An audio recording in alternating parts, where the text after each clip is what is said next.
O pastor Anderson Silva é processado por Renálida Carvalho, que se intitula pastora e profeta, após chamá-la em uma postagem de sua rede social de estelionatária da fé. Renálida Carvalho é conhecida por muitos como Gretchen Gospel e pastora do Pix. Em audiência judicial, o pastor Anderson Silva confirma e explica o que disse. Que o senhor tem direito ao silêncio. Se o senhor quiser falar, é essa oportunidade que o senhor tem, tá bom? O senhor deseja falar ou fazer uso do seu direito ao silêncio? Desejo falar. Então, pode falar, senhor Anderson. Primeiramente, deixa eu fazer algumas perguntas aqui diretas para o senhor. Ok.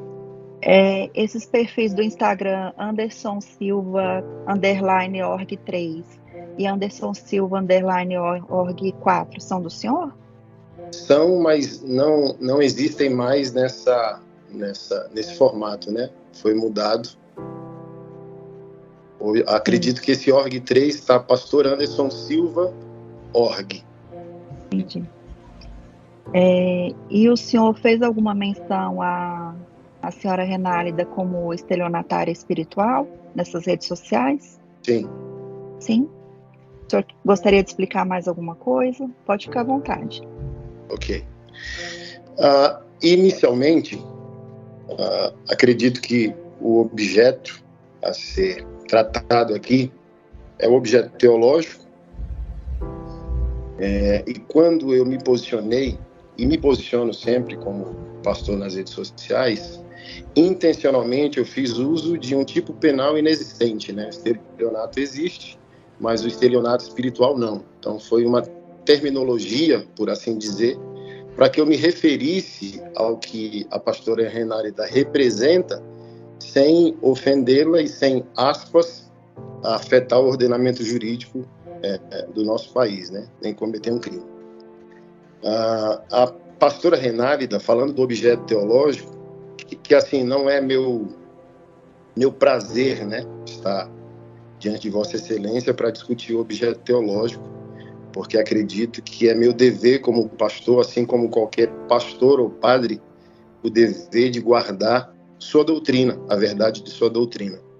E a pastora Renálida, ela representa uma geração de falsos sacerdotes, principalmente no ambiente virtual, que por causa da baixa educação, principalmente do meu Nordeste, né, sou nordestino, usurpam da boa-fé de pessoas.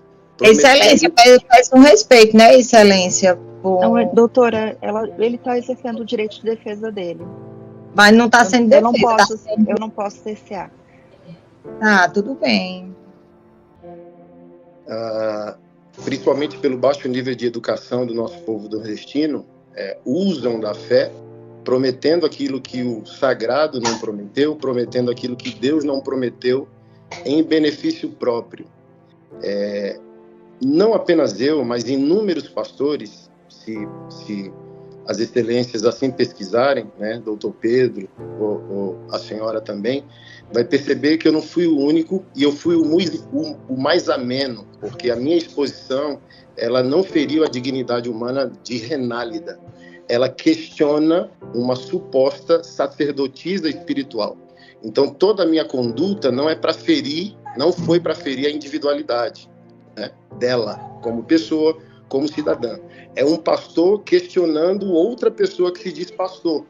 Porque se a senhora comparar a abordagem sacerdotal, doutrinária, né, assim como as excelências são senhores do saber jurídico, nós pastores somos senhores do saber teológico. Então, um juiz sabe definir o que é um falso juiz, assim como um verdadeiro médico sabe discernir um falso médico. Então, um pastor que está sendo fiel à doutrina evangélica, assim como o padre que está sendo fiel à doutrina católica, saberá o que é a verdade e uma mentira de alguém que diz professar isso. Então, inúmeros pastores foram agressivos com a pastora Renálida, chamando ela de estelionatária, de fato, para pior, chamando ela de Gretchen Gospel, a profeta sensual, uma sacerdotisa que se porta de maneira inadequada nas redes sociais. E eu abordei de maneira bíblica, teológica, respeitosa, discordando da falsa teologia dela e não ferindo a dignidade dela. Então, para eu encerrar essa parte aqui, por exemplo, acredito que ela está divorciou do marido dela esse ano passado, mas se as excelências pesquisarem os vídeos dela no YouTube, os vídeos dela são pautadas em quê? Promessas em nome de Deus. Faça um voto com Deus, por exemplo. Qual é a sua idade? Sua idade é 40 anos, você vai fazer um voto com Deus de R$40 e a promessa vai se cumprir. Então, eu, como pastor, questionei, Deus está recebendo esse dinheiro que você está supostamente extorquindo do cidadão brasileiro? E as pessoas colocavam esse dinheiro, se for pesquisado isso aqui no processo, no CPF dela ou do ex-marido dela. Então, primeiro ponto, não eram, acho que hoje ela lidera uma instituição religiosa, mas na época que eu questionei isso, há 2 anos atrás, ela não era instituição religiosa, e tudo aquilo que ela dizia que era Deus dizendo ao público dela, que segue ela no Instagram, inicialmente, ela recebia, por exemplo, na conta pessoal dela, CPF, ou do marido, CPF. Então, por exemplo, se ela quer ser respeitada como sacerdotisa, por exemplo, a Receita Federal tem noção do que aconteceu? Que volume financeiro é esse? Por exemplo, tem uma moça que me procurou dizendo: eu quero de volta o meu Pix, que você prometeu uma promessa e não se cumpriu, Deus não fez. Então, quando eu questiono de estelionato espiritual, eu não estou falando do estelionato típico do nosso ordenamento, eu estou dizendo isso é uma fraude. Num país sério, isso é um tipo de fraude e, na minha abordagem, é uma fraude espiritual, porque ela não é vizinha de Deus, ela não mora com Deus para dizer: olha, faça um Pix aqui com a sua idade, R$70, 70 anos é a sua idade, R$70 é seu Pix e Deus vai fazer. Não, nenhum sacerdote tem essa capacidade, e quem diz que tem é uma fraude. Então, todo meu questionamento, Excelência, eu não conheço ela, nunca a vi pessoalmente. Então, longe de mim querer feri-la como pessoa, querer feri-la como mulher, mas eu não posso, como um pastor evangélico, né? Sou considerado um pastor sério nesse país, já preguei a palavra de Deus em mais de 40 países. Se a senhora pesquisar meu nome, ele vai estar associado a polêmicas, inevitavelmente, mas hoje eu sou um pastor que lidera 40 projetos sociais aqui no Distrito Federal, cuida de mais de 300 mães de autistas. Então, eu julgo que eu, não me julgando superior, sou um pastor evangélico e não posso permitir que o meu povo seja facilmente enganado por falsas promessas, porque até mesmo, para eu concluir, me permita, o dinheiro sagrado, o dinheiro da religião não é para ostentação pessoal. E a pastora Renálida é considerada no país, é só dar um Google ou pesquisar no YouTube, a pastora da ostentação. Então, ela faz o que ela faz, segundo essas críticas, trazendo para ela o ganho financeiro no qual ela ostenta com o dinheiro sagrado. E o dinheiro sagrado, para um verdadeiro pastor, é para cuidar dos pobres, dos órfãos, dos estrangeiros e das viúvas, assim como nós estamos lutando para fazer aqui no Distrito Federal. Então, eu, Excelência, estou aqui pleno de minha consciência, como pastor, como cristão, como cidadão brasileiro. Então, eu estou aqui disponível às duas realidades. Respeito o meu país, respeito o ordenamento jurídico, respeito a Constituição. Se as excelências acharem que o meu posicionamento teológico fere o ordenamento jurídico e fere a dignidade dela como cidadã, eu estou aqui disponível e submisso a arcar com as consequências do que falei. Mas a minha consciência de fé e pastoral e moral não me permite não crer dessa forma. Eu creio dessa forma e ela é verdadeira para mim. Assim como é verdadeiro para mim o ordenamento jurídico e a nossa Constituição, e se assim os magistrados entenderem que extrapolei o que é devido, estou aqui também para arcar com as consequências disso. Obrigado. A defesa da querelante tem perguntas? Sim, Excelência. Boa tarde, Anderson. Boa tarde. Anderson, tem como só enquadrar um pouco tua câmera? Porque todo o tempo eu tô só vendo essa parte de baixo. Tá melhor Isso, agora? isso, tá melhor, muito obrigada, viu? Anderson, me chamo Daiane, estou aqui representando a pastora Renálida, e vou fazer algumas perguntas de acordo com o seu próprio depoimento de agora, porque já foi confirmado por você todas as publicações que as redes sociais utilizadas eram suas, como a excelentíssima juíza já indagou tudo isso. Uma pergunta, Bruno, ao falar, você falou aqui, Anderson, desculpa, você falou aqui para nós que ao falar estelionatária da fé, não se enquadra em nenhum tipo penal, então seria um crime atípico, por não possuir nenhum tipo de enquadramento de estelionatária da fé. Mas eu só gostaria de saber de você, ao reportar essa frase, estelionatária da fé, e você também já explicou que você quis passar todo o comportamento da pastora para o seu público, mas não se enquadra, na sua opinião, não se enquadra em nenhum tipo penal. Mas os seus seguidores, o público, os ouvintes, as pessoas, o que você acha que iriam passar na cabeça delas acerca da pastora? Excelência, pela ordem. Excelência, o que o público vai achar a respeito da fala do senhor Anderson não é objeto do processo. Questione sobre fatos, por favor, doutora. Certo, eu só quis resumir porque ele falou que não tem enquadramento penal, excelência.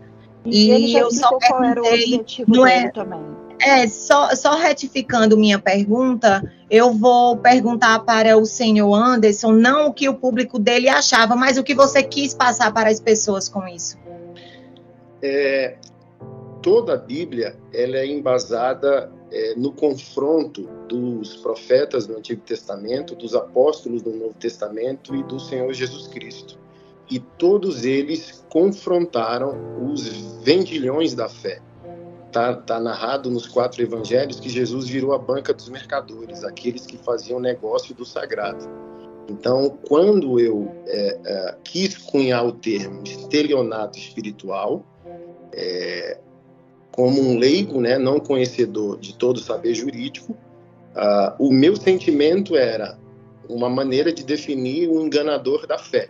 Então, não quis imputá-la como criminosa, mas eu quis falar daquilo que a Bíblia fala. Aquele que vende o sagrado, aquele que vende Deus, aquele que vende Jesus, é um mentiroso e precisa ser parado. Então, a minha maneira de alertar ou imunizar o público evangélico contra as mentiras teológicas da pastora Renálida era nesse sentido, mas, como eu disse, meu intuito não era ferir sua pessoa. Automaticamente que tocá-la como pastora irá tocá-la como indivíduo, como pessoa, como mulher, inevitavelmente, mas, como disse o Bruno, né, a pessoa pública arca com as consequências. Então, a gente vai para a seara pública e, inevitavelmente, a gente está aberto a essas desconstruções, a essas opiniões e por aí vai.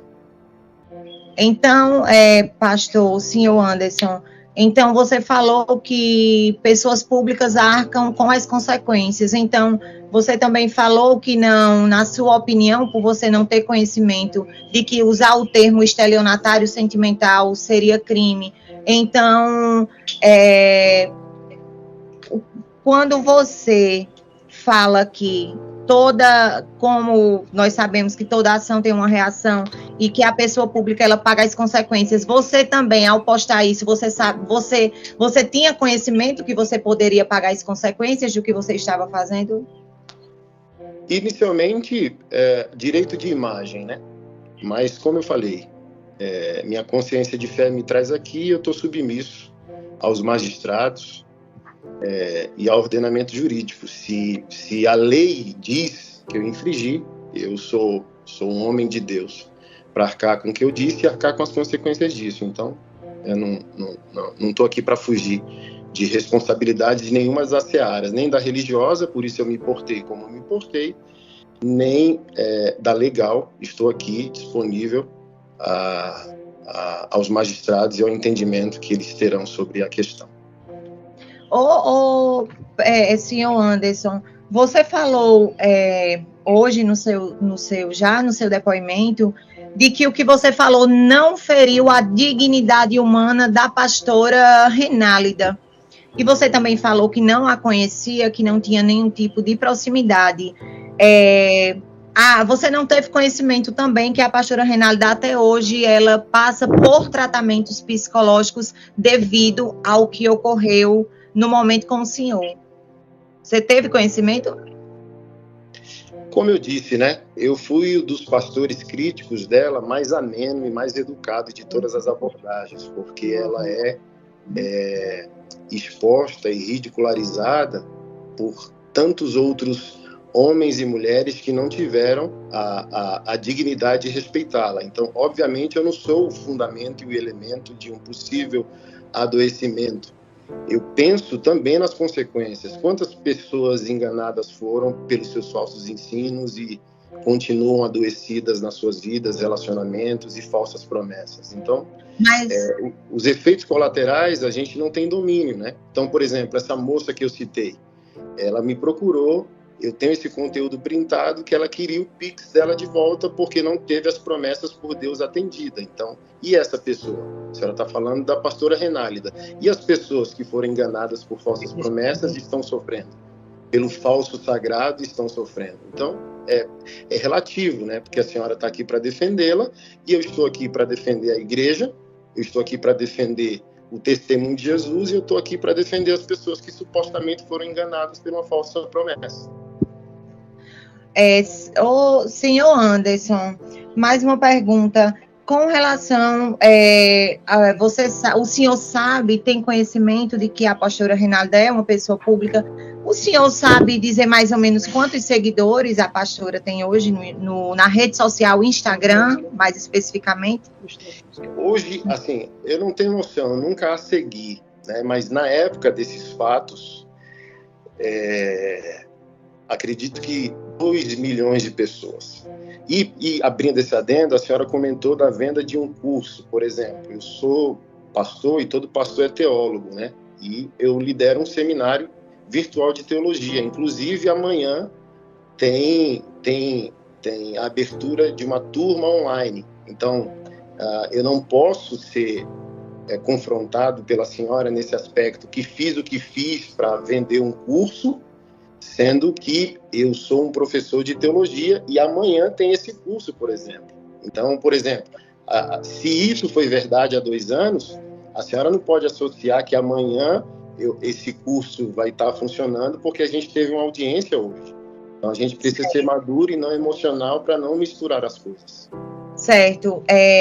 Pronto, senhor Anderson, pegando o engajamento do senhor, quando eu perguntei se a testemunha tinha conhecimento que após a semana do ocorrido, do fato, após a semana que o senhor foi o único pastor a vir na Paraíba dar entrevista numa emissora da terra da pastora Renálida, o senhor foi o único. Após isso, eu indaguei a testemunha se ela teve conhecimento de que na outra semana você lançou um curso. Em momento algum, pastor, com todo o respeito a todos que estão aqui, eu estou querendo te desrespeitar. Eu indaguei a testemunha, inclusive não era momento agora, porque eu iria lhe perguntar. Se você confirma, inclusive eu vou aproveitar para lhe perguntar, se você confirma que uma semana após todo o ocorrido, o senhor viu na TV local da cidade da pastora Renálida, ser o único pastor a vir aqui, se na semana seguinte o senhor lançou um curso? Eu não fui, né, porque a entrevista foi online. E como eu disse, sim, sou professor de teologia, o seminário ele não é presencial, ele é virtual, e de 4 em 4 meses há um lançamento virtual dessa turma de teologia. E acredito que sim, assim, na memória eu não puxo, mas de 4 em 4 meses a gente está lançando sim, e bem provavelmente conectou com esses fatos aí na época. Certo. Senhor Anderson, com relação... Você falou aqui que a pastora Renálida era de polêmica, que tudo bem, pessoas que se expõem, pessoas públicas estão, umas mais, outras menos. Nós não estamos aqui para medir o grau do que as pessoas sofrem com polêmicas, o grau do que as pessoas sofrem com críticas. Mas eu quero perguntar sobre o senhor. Foi a primeira polêmica que o senhor se envolveu durante sua jornada com a pastora Renata? Excelência, pela ordem. Novamente, não faz parte do objeto, Excelência. Faz Mas parte eu posso do objeto. responder, sem problema. Não, mas não é para responder. Ok. Tá, é só para o senhor responde se quiser. Não é direito do senhor não responder se não quiser. Fique à vontade. O lucro, doutora, ele nunca vai ser polêmico. E eu não sou um sacerdote do lucro, eu sou um sacerdote da defesa, da igreja e do testemunho. Não, mas é para responder o que você falou. Então, quem ganha com a fé não vai ser considerado uma pessoa polêmica. Quem defende a fé vai ser considerado uma pessoa polêmica, seja ela pastor, padre ou cidadão comum. Então, sim, todos os dias, bem provavelmente eu esteja envolvido em polêmicas, porque eu sou um sacerdote que defende sua crença, sua igreja, os valores que corroboram com a fé protestante. Certo. Com relação, para finalizar, senhor Anderson, com relação, o senhor deve acompanhar a pastora Renálida por ter conhecimento tão específico acerca da vida dela, acerca da forma que ela prega. O senhor também tem conhecimento acerca dos trabalhos sociais que a pastora Renálida faz todos os dias? Eu vi algumas distribuições de cesta básica, assim. Vi alguma coisa na época lá das polêmicas que ela entregaria umas cestas básicas. Certo. Então, foi só na época que o senhor teve conhecimento. Hoje, o senhor não tem conhecimento dos trabalhos voluntários que ela faz nos presídios, nas comunidades, na madrugada. O senhor não tem conhecimento. Se for posterior ao fato, eu duvido da veracidade, da honestidade dos feitos, né? Mas não estou aqui para julgar esse mérito. O pastor Eliseu Rodrigues comenta: avante, que o Pai te use sempre.